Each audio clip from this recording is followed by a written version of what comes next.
हेमंत सरकार के 2.0 की पहली वर्षगांठ पर ग्रामीण विकास मंत्री दीपिका पांडे सिंह ने कहा कि राज्य सरकार बेहतर तरीके से काम कर रही है। साथ ही विपक्ष पर हमला बोलते हुए कहा कि बीजेपी की नीतियां सही नहीं है, केंद्र की नियुक्तियों को लेकर कोई पॉलिसी नहीं है।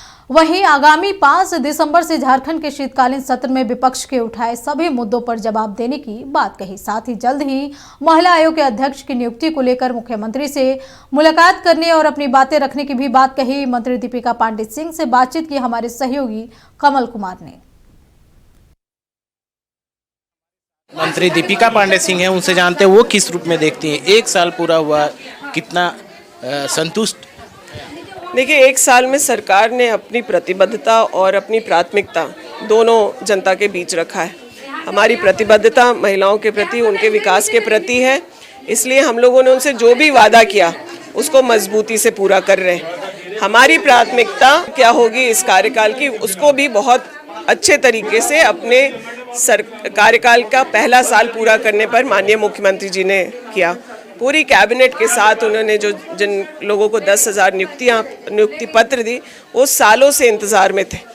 इस राज्य में पहले ही बहुत सारी नियुक्तियां हो जानी चाहिए थी, लेकिन हम लोग के पिछले कार्यकाल में जो उलझन, एग्ज़ाम्स में कॉम्प्लिकेशन, कई चीज़ें, कोर्ट में फंसे थे मामले, इन सब चीज़ों को सुलझाते, कोविड से लड़ते हमारा समय जो गया वो इस कार्यकाल में नहीं होगा। आप देख रहे हैं लगातार एग्जामिनेशंस के जो है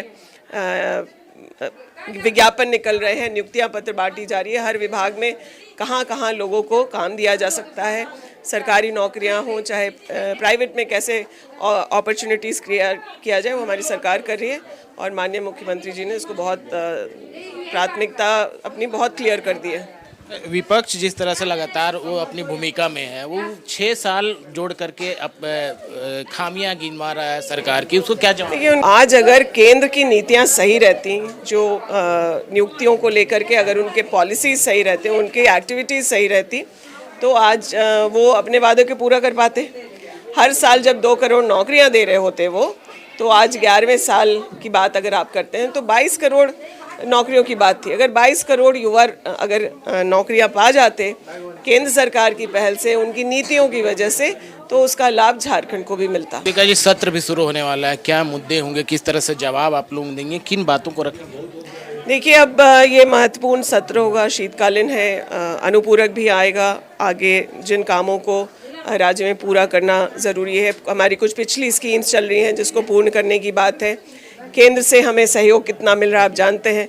मैं लगातार 15वीं वित्त के पैसे के लिए केंद्र के पास मिलना, बात करना, हमारे विभाग के पदाधिकारी उनके साथ लगे हुए हैं, लेकिन वो नहीं हो पा रहा। उस बीच में हम लोगों ने संविधान जो स्टेट फाइनेंस कमीशन का था वो निकालने का काम किया है। जल्द ही त्रिस्तरीय पंचायती राज के लोगों को उनके स्टेट फाइनेंस कमीशन के द्वारा जो राशि तय की गई है वो उनको 5 वित्त का पैसा उनके खाते में जाएगा, ताकि वो गांव इलाकों के, ग्रामीण इलाकों के चीज़ों को कर सकें। महिला आयोग में अध्यक्ष को लेकर के आपकी राष्ट्रीय अध्यक्ष ने, महिला अध्यक्ष ने भी कहा है, और दूसरी 4 साल जो बचे हों, जनता को क्या आप लोगों की तरफ से?